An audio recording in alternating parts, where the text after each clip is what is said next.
Sekali lagi shalom. Shalom. Nah, mungkin kalau ada yang belum kenal, saya perkenalan diri dulu kali ya. Karena yang biasa hadir di sini kan slim gitu kan, terus tampangnya maco banget gitu kan. Nih kalau ini agak-agak ya gitu deh, agak-agak round. Jadi nama saya Jeremia Elwanda, tapi biasa dipanggil sama teman-teman Jerry. Jadi singkatnya aja. Kebetulan Tom nggak ada, adanya Yulia gitu kan. Jadi Yulia and Jerry, bukan Tom and Jerry. Kami datang dari Van Church Gading Serpong dan kami membantu Pastor Jimmy untuk merintis gereja di Van Jakarta dan saya rasa itu aja. Anak itu tadi salah satunya anak kami, anak kedua. Yang pertama nggak datang karena lagi batuk juga, lebih parah batuknya. Jadi jangan datang mengganggu anak-anak yang lain gitu kan. Saya rasa itu aja. Jadi kita akan masuk ke firman Tuhan pada hari ini. Oke, ini tema yang saya akan sampaikan pada hari ini berjudul ketika kita menukar Allah dengan berhala hati, diambil dari Yeremia 21-19. Kemarin itu waktu kami berdua sama Pastor Jimmy ngobrol berbicara mengenai firman Tuhan yang akan disampaikan. Jadi ini sebuah kelanjutan. Minggu lalu Pastor Jimmy sedikit review berbicara mengenai berhala. Apa itu berhala? Segala sesuatu walaupun itu baik, sangat baik, tapi dia taruh di atas hati kita melebihi Tuhan. Itu jadi berhala. Nah, hari ini kita akan belajar bahwa ada dampak yang ditimbulkan, ada sebuah bahaya yang ditimbulkan. Makanya kalau di flyer tulisannya kan dampak dan bahaya berhala hati.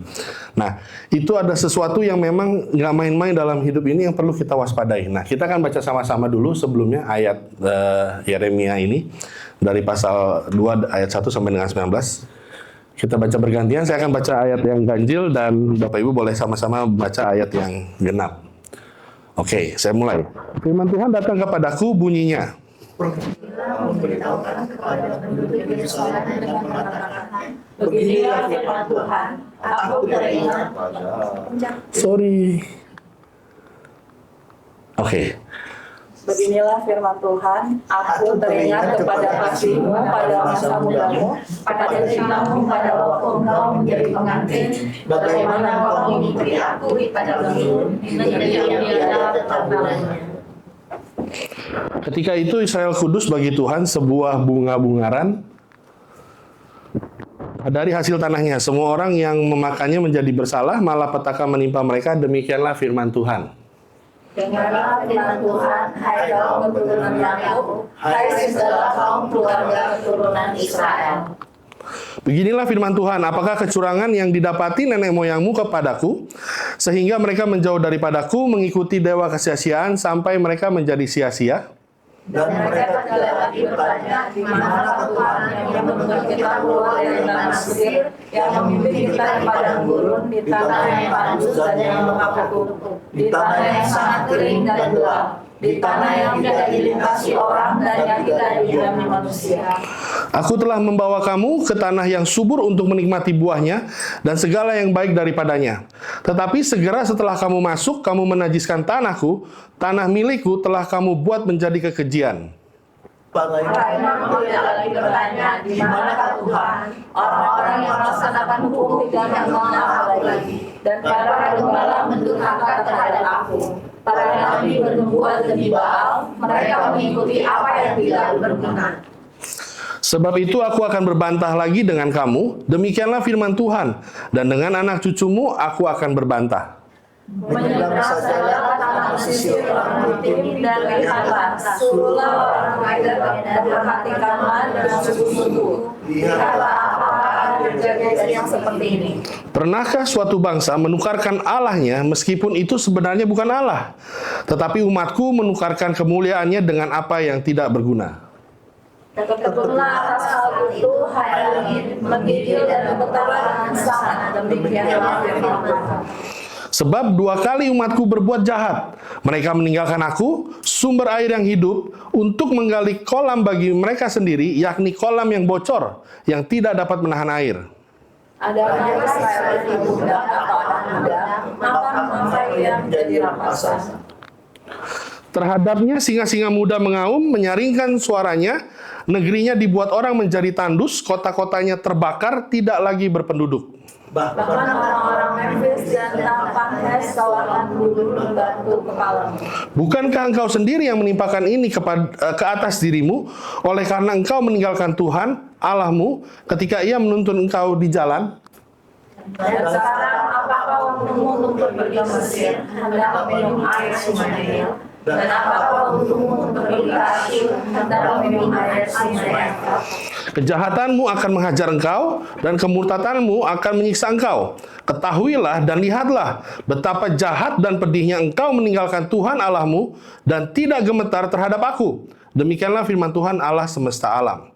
Oke, jadi sebelum kita bicara mengenai dampak atau bahaya dari berhala hati, ada sesuatu yang perlu kita ketahui terlebih dahulu. Bahwa yang pertama adalah ada step by step yang terjadi sebelum berhala itu masuk dalam hati kita. Kemarin kita sudah belajar dari Pastor Jimmy bahwa berhala itu apa, dan berhala itu sesuatu yang kita tahu tidak mau kita ingini di dalam hidup kita. Nah, yang terjadi apa? Nah, kita belajar dari firman ini, kita mulai dari ayat yang kedua. Ada beberapa kata yang saya highlight. Jadi yang pertama adalah gini, sebelum berhala itu masuk ke dalam hati kita, yang pertama terjadi dalam hidup kita, dalam hati kita adalah kita kehilangan kasih mula-mula. Dikatakan di ayat 2, pergilah memberitahukan kepada penduduk Yerusalem dengan mengatakan, beginilah firman Tuhan, aku teringat kepada kasihmu, pada masa mudamu, kepada cintamu pada waktu engkau menjadi pengantin. Bagaimana engkau mengikuti aku di padang gurun, di negeri yang tiada tetaburannya. Yang terjadi apa? Di ayat yang kedua, Tuhan berkata, ingat bahwa dulu kalian mengasihi, kalian cinta, kalian mengikuti. Dan yang terjadi apa? Dari ayat 2 pindah ke ayat 6 berikutnya. Dikatakan begini, dan mereka tidak lagi bertanya, di manakah Tuhan yang menuntun kita keluar dari tanah Mesir, yang memimpin kita di padang gurun. Di ayat 8, para imam tidak lagi bertanya, di manakah Tuhan? Orang-orang yang melaksanakan hukum tidak mengenal aku lagi, dan para gembala mendurhaka terhadap aku. Jadi hal pertama yang terjadi sebelum berhala itu masuk dalam hati kita, kita mulai kehilangan kasih Allah. Kita mulai kehilangan kasih mula-mula kita sama Tuhan. Ini yang terjadi. Di dua ayat ini saya bisa sampaikan gini. Yang pertama, kalau kita mulai kehilangan kasih mula-mula, kita akan mulai kehilangan arah tujuan hidup kita. Tadinya kita tahu bahwa kita menuju sebuah keserupaan dengan Kristus, kita menuju kepada keselamatan, kesempurnaan.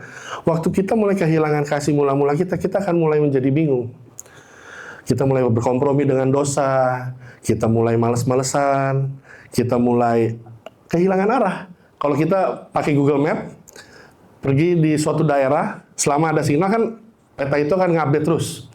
Tapi begitu signal itu hilang, dia nggak ngupdate lagi. Nah, hilangan arah tuh. Yang mestinya belok kiri, belok kanan, semua terlihat jelas ada tuntunannya, garis biru itu. Tapi begitu signalnya hilang, layarnya hilang. Jadi, hal itu yang pertama adalah kehilangan arah tujuan. Tadi di ayat 6, di manakah Tuhan yang memimpin? Nah, yang kedua adalah kehilangan identitas diri. Tadi para imam dikatakan di ayat yang ke-8. Para imam tidak lagi percaya, di manakah Tuhan? Orang-orang yang melaksanakan hukum tidak mengenal aku lagi. Para gembala mendurhaka terhadap aku. Jadi setelah kita kehilangan arah tujuan, kalau terus kita biarkan kasih mula-mula itu semakin lama semakin hilang, semakin lama semakin tipis, semakin lama semakin dingin. Yang kedua yang terjadi ada apa? Kita akan kehilangan identitas diri kita. Kita tidak lagi melakukan firman Tuhan. Kita mulai malas berdoa, kita mulai malas ke gereja.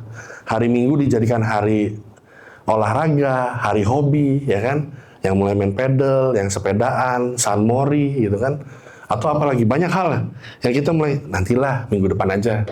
Minggu ini sepedaan dulu, minggu ini pedal dulu, gitu kan? Minggu ini apalagi banyak hal yang kita tukar. Kita mulai kehilangan kasih mula-mula. Arah tujuan kita mengejar keserupaan dengan Kristus. Identitas diri kita sebagai anak-anak Tuhan, orang-orang yang dikasih Tuhan, yang sudah ditebus Tuhan, mulai hilang. Teman-teman juga pada ini kok melakukan hal yang sama gitu. Kenapa gue mesti ke gereja tiap minggu? Kenapa identitas kita menjadi mulai terpengaruh, mulai meninggalkan Tuhan? Karena itu kasih mula-mula kita mulai hilang. Dan hal yang terjadi adalah gini, apakah selama ini kemudian kita bisa mengecek setiap pribadi masing-masing, doa, pujian, ke gereja, saat teduh hari-hari di rumah, Apa itu menjadi sebuah rutinitas, bangun, harus saat teduh, harus berdoa, jadi sebuah keharusan dibanding sebuah kerinduan. Jadi as if seperti sebuah program aja gitu. Kita diprogram untuk bangun tidur, pokoknya jangan lupa. Begitu bangun tidur, zaman dulu waktu saya masih usia lebih muda, ada tuh sempat istilah no Bible, no breakfast. Sebelum baca Alkitab, jangan makan pagi, ya kan? Harus baca Alkitab dulu. Jadi seakan-akan itu sesuatu yang, ya balik lagi, jadinya hukum Taurat. Kita mengasihi Tuhan karena kita takut, karena kita melakukan hukum. Jadi kasih itu hilang. Bukan lagi sebuah kasih karena kita mengasihi satu sama lain. Mengasihi Tuhan. Tapi menjadi sebuah keharusan. Menjadi sebuah hal yang sifatnya kewajiban. Kasih itu mulai hilang. Jadi kita hubungan sama Tuhan ya karena pagi diajarin mesti saat teduh. Kalau nggak saat teduh nanti misalnya pergi kerja keserempet, ban bocor dan segala macam. Aduh, ini karena tadi pagi nggak saat teduh nih. Nah itu, udah mulai kehilangan arah tujuan. Bahwa kita punya Allah yang mengasihi, bukan Allah yang sedemikian rupa seperti preman, sorry to say gitu kan. Uang keamanan mana? Setiap minggu persembahan nggak? Setiap bulan perpuluhan nggak? Gitu. Kemudian kalau nggak, terjadi hal-hal yang tidak diinginkan. Bisnis ditipu orang, mobil keserempet, ban bocor, anak sakit, dan lain-lainnya. Jadi yang pertama jangan sampai kita kehilangan kasih Allah. Nah, kalau kasih mula-mula itu mulai hilang, masuklah step yang kedua, yaitu kita mulai menukar Allah dengan berhala hati. Disinilah masuk berhala itu. Karena gini, di ayat 11 dikatakan begini, pernahkah suatu bangsa menukarkan Allahnya meskipun itu sebenarnya bukan Allah? Tetapi umatku, K-nya besar, umat Tuhan, bangsa Israel, menukarkan kemuliaannya, K-nya besar, kemuliaannya dengan apa yang tidak berguna. Dan di ayat 13 ditambahkan bahkan, sebab 2 kali umatku berbuat jahat. Mereka meninggalkan aku, meninggalkan kasih mula-mula, meninggalkan aku. Sumber air yang hidup, untuk apa? Menggali kolam bagi mereka sendiri, yakni kolam yang bocor, yang tidak dapat menahan air. Gambarannya kurang lebih seperti ini. Bahwa tadinya kita punya Kristus yang hidup, kita mulai tukar dengan berhala. Waktu kasih mula-mula itu sudah hilang, berhala itu baru mulai masuk. Tanpa kita sadar, kita menukar keselamatan, kita menukar Allah yang hidup, sumber air hidup itu dengan berhala modern. Berhala modern apa? Ada uang, pekerjaan, job status, yang dikejar karir yang teman-teman yang mungkin saudara-saudara yang bekerja di perusahaan multinasional ataupun perusahaan internasional mengejar karir dari staff, supervisor, asisten manager, vice director, dan seterusnya, kejar terus itu. Menjadi segala sesuatu yang kemarin Pastor Jimmy katakan, kita taruh di atas hati kita melebihi Tuhan. Kita kejar itu. Pokoknya kalau bos telepon, siap. Hari Minggu masuk. Keluar kota, jalan. Dan segala macam. Pokoknya segala sesuatu dikorbankan. Padahal kalau kita ditanya, untuk siapa kita bekerja? Kita bekerja untuk keluarga. Tapi siapa yang bayar harganya untuk itu semua? Keluarga. Kita meninggalkan keluarga, kita kurang komunikasi dengan keluarga, dan lainnya. Jadi berhala itu masuk dan menukar posisi Allah. Apalagi identity, sosial media zaman sekarang, berapa banyak orang mengejar like, mengejar follower. Bangun tidur yang dilihat, udah nambah belum like-nya. Apalagi kalau misalnya habis upload sesuatu gitu, kita udah, waktu misalnya contoh foto, kita udah cari angle yang terbaik, background terbaik, pose terbaik gitu kan. Atau misalnya bikin video, kita udah edit, kasih lagu, kasih slow motion, segala macam. Dan kita berharap ada yang nge-like. Terus kemudian nambah follower dan lain-lain. Apakah itu yang kita kejar? Kita tukar Tuhan, kita tukar keselamatan, kita tukar Allah yang hidup, sumber air hidup itu dengan firman Tuhan tadi katakan apa? Kolam bocor. Kolam bocor ya ini. Kenapa? Karena gak akan pernah memuaskan kita. Gak akan pernah bisa memuaskan kita. Hanya Tuhan yang bisa memuaskan kita. Tapi kita kejar itu. Tanpa kita sadar, kita kehilangan kasihnya, dan kita mulai tukar Allah dengan berhala hati. Apalagi? Entertainment. Scrolling tanpa batas, jempol nih, ya kan, olahraga terus gitu. Double klik, like, dan banyak hal yang kita lakukan, akhirnya kita menukar Allah dengan berhala. Kita itu adalah makhluk penyembah. Manusia itu adalah makhluk penyembah. Kalau kita nggak menyembah Tuhan, kalau kita nggak menyembah Allah yang hidup, kita menyembah yang lain. Makanya dikatakan bahwa kalau kita nggak menyembah Allah, sumber air yang hidup itu, kita lagi bikin kolam sendiri. Kita sedang menggali kolam, dan masalahnya adalah kolam itu bocor. Kolam bocor apa yang sekarang ada dalam hidup kita? Itu yang menjadi dasar dari berhala yang kemudian akan membawa sebuah bahaya dan dampak yang sangat negatif buat kita. Apa yang kita pikir bisa memuaskan lebih daripada Allah? Apakah itu uang, kenyamanan, fasilitas, popularitas yang tadi saya bilang, followernya banyak. Jadi influencer. Jadi kalau mereka merekomendasikan sesuatu, semua orang percaya, semua orang nurut. Kalau kita bicara sesuatu, semua orang percaya. Atau mungkin bisa juga hal seperti yang keluarga.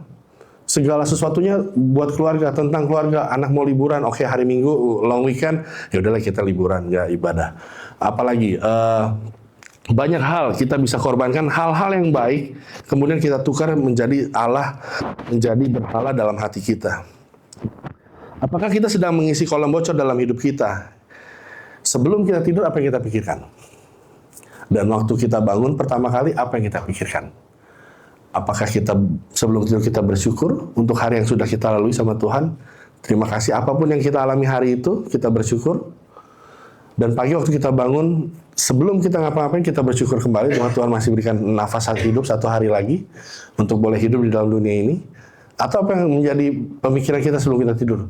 Aduh, hari ini untungnya kurang maksimal. Aduh, hari ini omsetnya kurang bagus. Aduh, hari ini tadi transaksinya gagal. Dan begitu bangun tidur, ya itu tadi. Apalagi yang dicari? Mungkin tadi handphone dengan sosial medianya. Atau yang begitu bangun tidur langsung mikir, mesti bayar tagihan. Begitu bangun tidur, aduh, hari ini mau makan apa ya? Kayaknya makan di sini enak nih, gitu kan? Atau apapun yang lainnya. Itu menjadi berhala dalam hidup kita.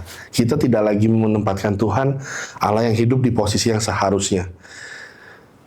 Kita mulai tukar Allah dengan berhala hati. Dan gak main-main, berhala ini sangat-sangat berbahaya. Nah, ini yang kita akan belajar. Sedikitnya ada 3 dampak yang sangat menakutkan yang akan kita alami kalau kita menukar Allah dengan berhala hati. Nah, yang pertama adalah ketika kita menukar Allah dengan berhala hati, kita akan kehilangan sesuatu yang berharga. Di ayat 14 dikatakan gini, adakah Israel itu budak atau anak budak, maka mengapa ia menjadi rampasan? Dampak yang pertama, waktu kita menukar Allah dengan berhala hati, kita akan kehilangan sesuatu yang berharga. Yang berharga itu apa sih? Salah satunya adalah kemerdekaan.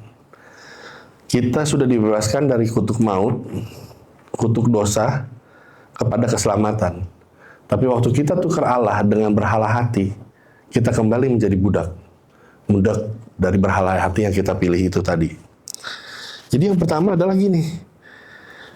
Nabi Yeremia menggambarkan Israel yang seharusnya umat Allah yang merdeka, malah hidup sebagai budak. Kehilangan identitasnya tadi yang waktu kehilangan kasih mula-mula, kehilangan identitas. Dan warisan yang berharga karena meninggalkan Tuhan. Menukar Allah berarti kehilangan nilai tertinggi, yaitu kebebasan rohani dan status sebagai umat pilihan. Jadi jelas bahwa waktu kita mulai menukar Allah dengan berhala hati, dampak pertama yang akan kita alami adalah kita akan kehilangan sesuatu yang berharga. Yaitu kemerdekaan kita, status kita sebagai umat pilihan Allah menjadi budak dari berhala yang kita taruh di hati kita itu tadi. Masalah sosial, status sosial, pekerjaan, uang, dan segala sesuatunya yang lain. Dikatakan di Hosea 4 ayat 7, semakin bertambah banyak jumlah mereka, semakin banyak pula mereka berdosa kepadaku.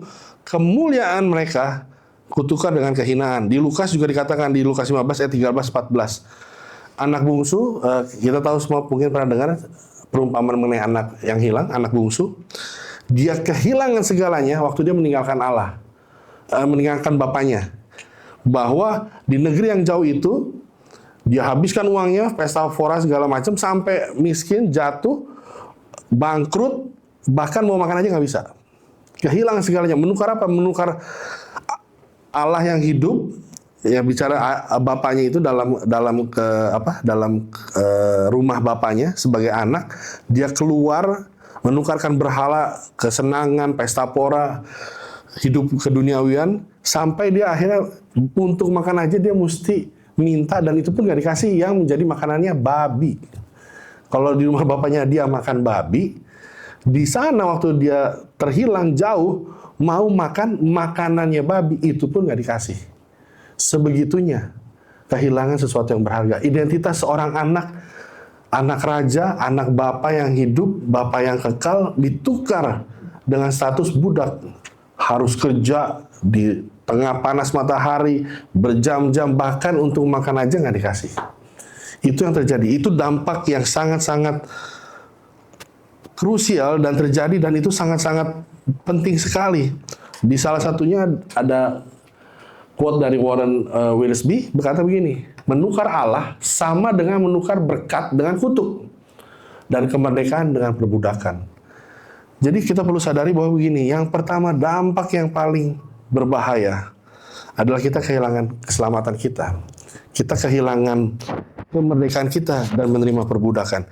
Kita kehilangan berkat kita dan kita menerima kutuk. Kutuk untuk bekerja keras seperti waktu Adam dan Hawa jatuh dalam dosa. Firman Tuhan mengatakan bahwa terkutuklah tanah, harus bekerja setengah mati dan segala macam.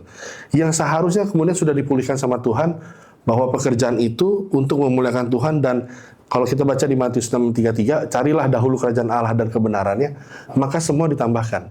Jadi konsep bekerja itu sudah berbeda, sudah berubah. Yang tadinya kita dalam sebuah kutuk harus bekerja keras, karena tanah udah dikutuk untuk menghasilkan. Firman Tuhan di Perjanjian Baru, waktu kita sudah menerima keselamatan, kita menerima Tuhan, bahwa carilah dahulu kerajaan Allah. Bahwa dengan hidup benar, dengan bekerja benar, dengan bekerja dengan baik, maka berkat itu akan ditambahkan. Jadi bukannya kita harus bekerja karena kita di bawah kutuk, tapi karena kita sudah menjadi pribadi-pribadi yang menerima kebenaran, menerima keselamatan, dan berkat itu ditambahkan. Yang kemudian yang kedua apa? Dampak yang kedua, waktu kita menukar Allah dengan berhala hati. Yang kedua adalah kita akan mengalami kekeringan rohani. Di ayat 15 dikatakan begini, negerinya dibuat orang menjadi tandus, kota-kotanya terbakar, tidak lagi berpenduduk. Kekeringan rohani digambarkan dengan negeri yang hancur, kosong, dan sunyi. Rohani yang kering membuat hidup kehilangan gairah.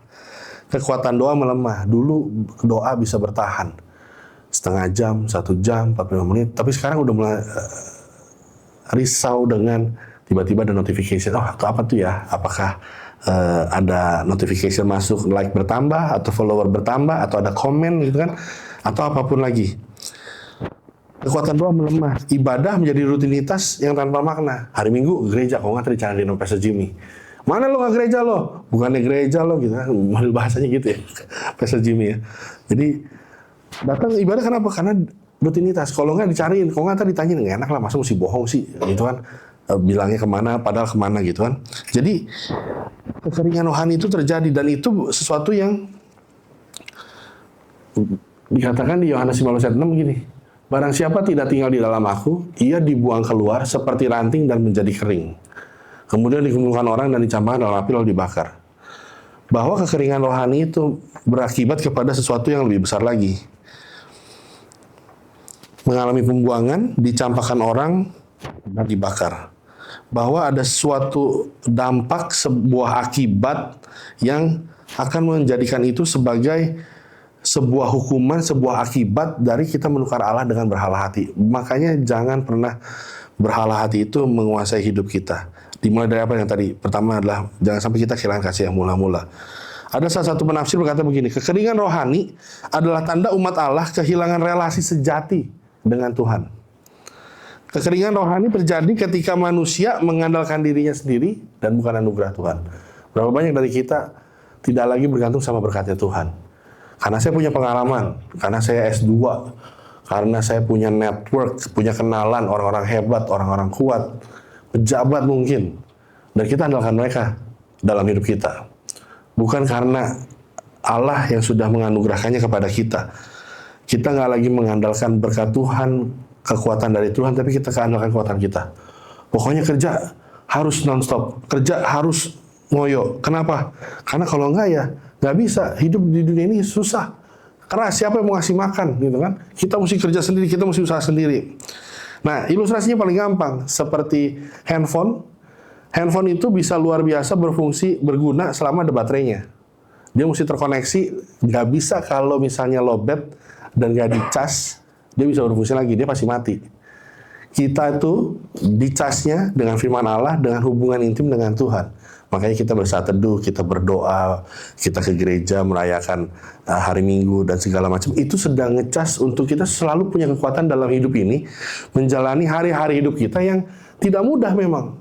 Bagaimana kita menjaga kasih mula-mula kita kepada Tuhan supaya tidak hilang, supaya tidak kehilangan arah, tidak kehilangan identitas dengan memiliki hubungan intim dengan Tuhan itu.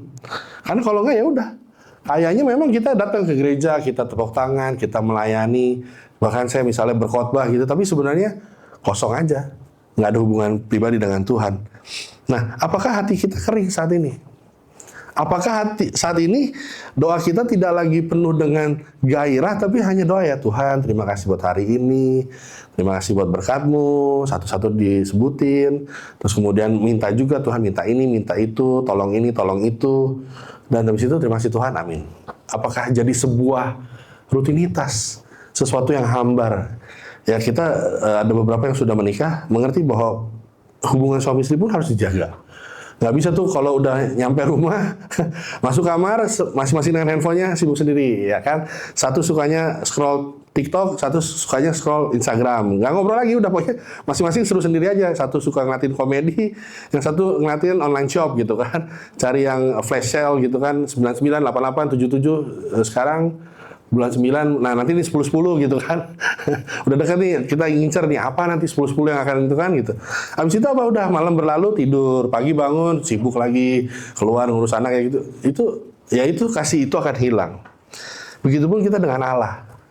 Kalau kita ya udah ke gereja, doa-doa dengan firman Tuhan, dengar, ya udah ngerti syukur, nggak ngerti udah separuh-separuh ngantuk, apa segala macam ya udah gitu kan.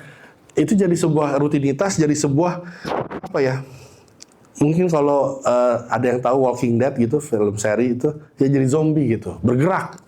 Kayaknya hidup, tapi padahal udah mati. Kekeringan rohani itu sesuatu yang sangat-sangat berbahaya. Jangan sampai kita, yaitu tampaknya hidup, tapi sebenarnya rohaninya kering, rohaninya mati. Rohnya tidak lagi terkoneksi dengan Allah yang hidup. Kita punya kolam bocor tadi, kita punya berhala dalam hati kita, yang kita kemudian kejar itu terus-menerus, kejar itu terus-menerus, kejar itu terus-menerus. Kita memiliki hati yang kering, doa kita hambar. Dan yang ketiga, dampak yang berikutnya adalah kita akan terima disiplin didikan keras dari Tuhan. Kenapa? Karena Dia mengasihi kita. Di ayat 19 ini, di terjemahan bahasa Indonesianya, saya udah highlight pakai warna merah, agak berbeda dengan terjemahan King James Version. Saya akan jelasin. Kejahatanmu akan menghajar engkau dan kemurtadanmu akan menyiksa engkau. Di terjemahan King James Version dikatakan gini, thine own wickedness shall correct thee, and thy backsliding shall reprove thee. Nah, perbedaan yang kata biru ini dengan bahasa Indonesia yang warna merah itu saya kasih lihat di sini. Di terjemahan King James Version, di bahasa aslinya, di bahasa Ibrani, kalau perjanjian lama Ibrani, kalau perjanjian baru Yunani.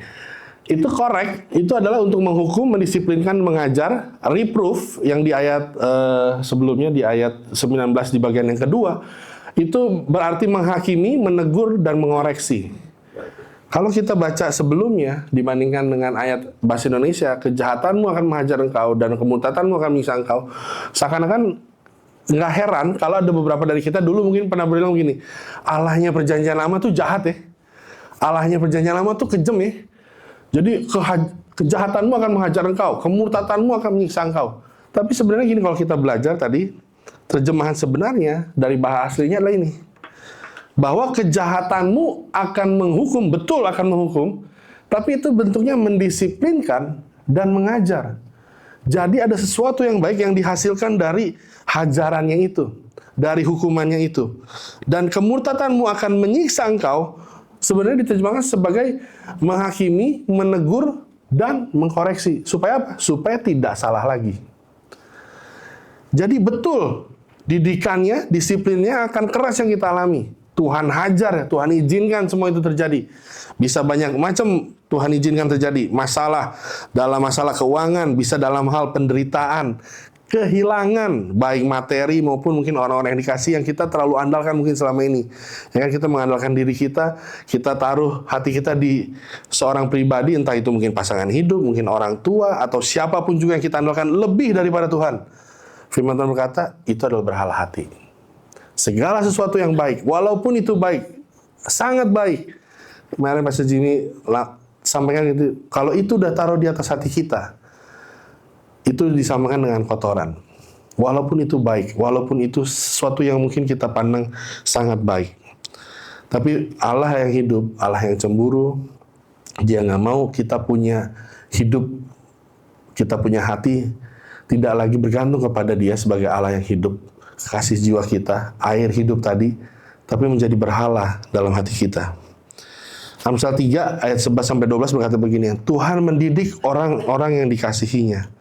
Di Ibrani 12 ayat 6 dikatakan gini, Tuhan menghajar orang yang dikasihinya. Betul, mungkin kita mengalami sesuatu yang kita rasa nggak enak.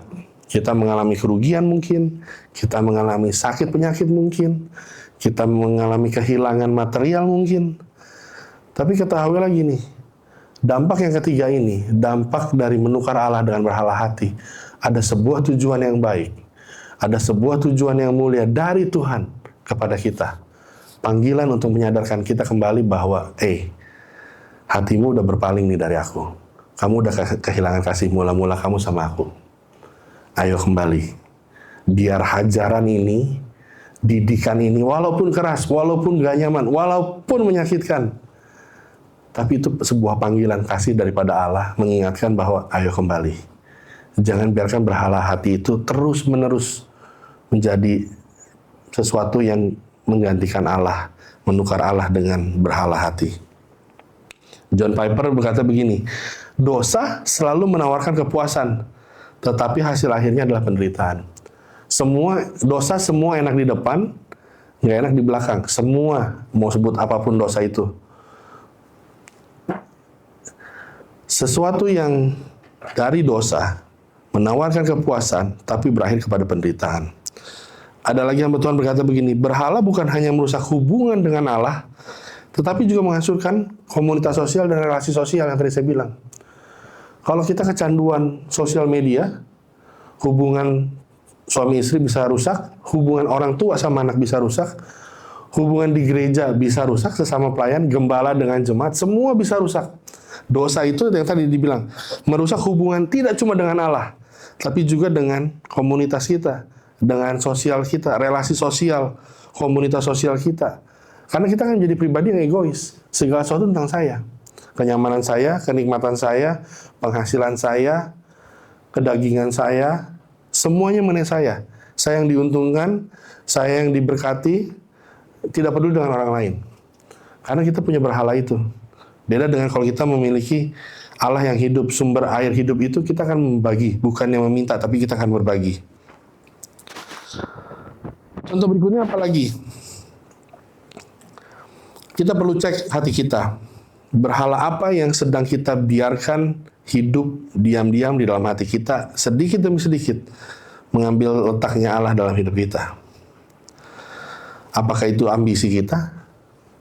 Target, kalau di teman-teman yang mengikuti beberapa influencer di YouTube gitu kan, sempat kemarin itu ada pertanyaan yang istilahnya bukannya viral sih, cuma disebut-sebut lah, yaitu adalah warna apa McLaren lo, gitu kan?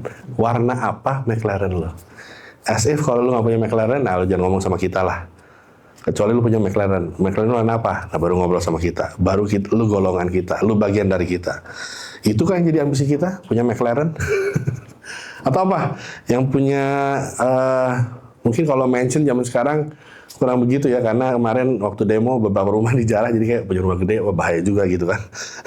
Sampai ada di sosial media saya lihat diecast-nya Iron Man. Mungkin pernah lihat ya, jadi yang tadinya di rumah salah satu pejabat kita, tiba-tiba ada di rumah orang yang ngerampas, terus inilah rasanya Iron Man ada di Indonesia gitu, di rumah dari yang mengambil itulah istilahnya gitu. Jadi hal-hal itu berhala. Ambisi, apalagi rasa cinta akan dunia, tadi mengejar karir, semua pasti alasannya untuk yang baik, untuk keluarga, membiayai sekolah-sekolah mahal, ya kan? Untuk pendidikan masa depan dan segala sesuatu. Tapi apa iya kita kemudian kejar itu, mengalahkan itu daripada Allah, menjadikan itu sebuah berhala dalam hati kita bahwa yang penting tujuan saya tercapai. Tuhan mau sekolahin anak ke Amerika, mau sekolahin anak ke Australia, mau sekolahin anak kemana. Tuhan tolong berkati usaha, pekerjaan supaya itu bisa tercapai. Dan kemudian kalau ngobrol sama teman-teman yang seangkatan, anak sekolah di mana? Di Amerika, gitu. Anak sekolah di mana? Di Australia. Gitu. Kalau Singapura apa? Nanyang ya, kalau yang terkenal ya. Hah? Nanyang ya. Di mana? Nanyang University Singapura. Wih, salah satu kota dengan biaya hidup termahal. Oke, apakah itu menjadi ambisi kita? Itu yang kita jadikan berhala dalam hati kita. Bahwa segala sesuatu mengenai bisnis, pekerjaan, segala sesuatunya mengalahkan Tuhan. Kita nggak lagi memikirkan Tuhan, menempatkan Tuhan pada posisi yang seharusnya, tapi menjadikan Tuhan digantikan dengan sebuah berhala. Menggali kolam kosong. Yang akhirnya apa? Akhirnya sia-sia. Kabar baiknya adalah gini. Hanya dengan kembali kepada Tuhan, kita bisa berhenti menghancurkan diri kita sendiri. Hidup dalam pertobatan berarti hidup dalam takut akan Tuhan. Pertobatan berarti kembali kepada Allah sebelum dosa menghancurkan kita. Jangan tunggu sampai, yang tadi dikatakan firman Tuhan, kolam bocor itu benar-benar kering. Tapi biar itu menjadi sebuah peringatan buat kita. Ada 3 dampak yang kita belajar pada hari ini. Kalau kita menukar Allah dengan berhala hati, yang dimulai dengan sebuah kehilangan kasih mula-mula, itu yang perlu kita jaga pertama. Jangan biarkan kasih mula-mula itu hilang daripada kita. Karena waktu kasih mula-mula itu hilang, di saat itulah kita menukar Allah dengan berhala hati. Dan waktu berhala hati itu sudah masuk dalam hati kita, ini ada 3 dampak yang sangat berbahaya, yang perlu kita waspadai, yaitu kita akan kehilangan sesuatu yang berharga.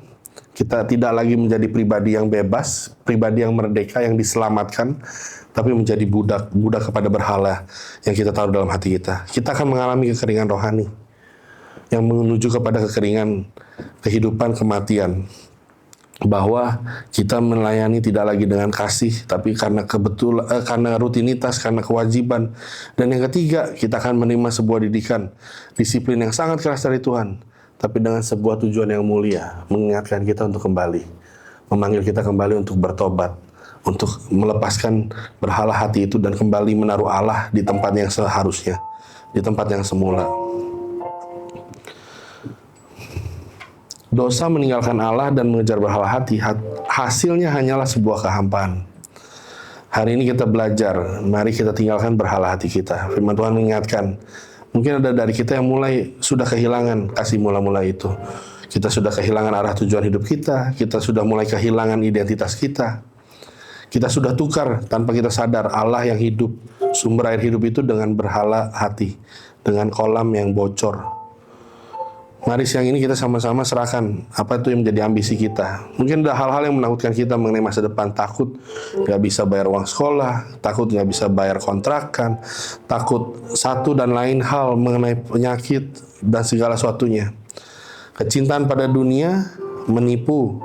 Mari kita kembali kepada Allah, sang sumber air hidup itu. Yohanes 7 ayat 37-38 berkata begini, barang siapa haus, baiklah ia datang kepadaku dan minum. Hanya di dalam Dia, di dalam Tuhan, di dalam Yesus Kristus, dahaga jiwa kita bisa dipuaskan. Kasih mula-mula kita bisa dipulihkan. Dan kita bisa diselamatkan daripada kehancuran oleh karena berhala hati yang tadi sudah ada di dalam hati kita. Kiranya kita tidak lagi menggali kolam yang bocor, tetapi berpegang teguh pada sumber air yang hidup, sumber air hidup yang kekal. Saya akan tutup sharing firman hari ini.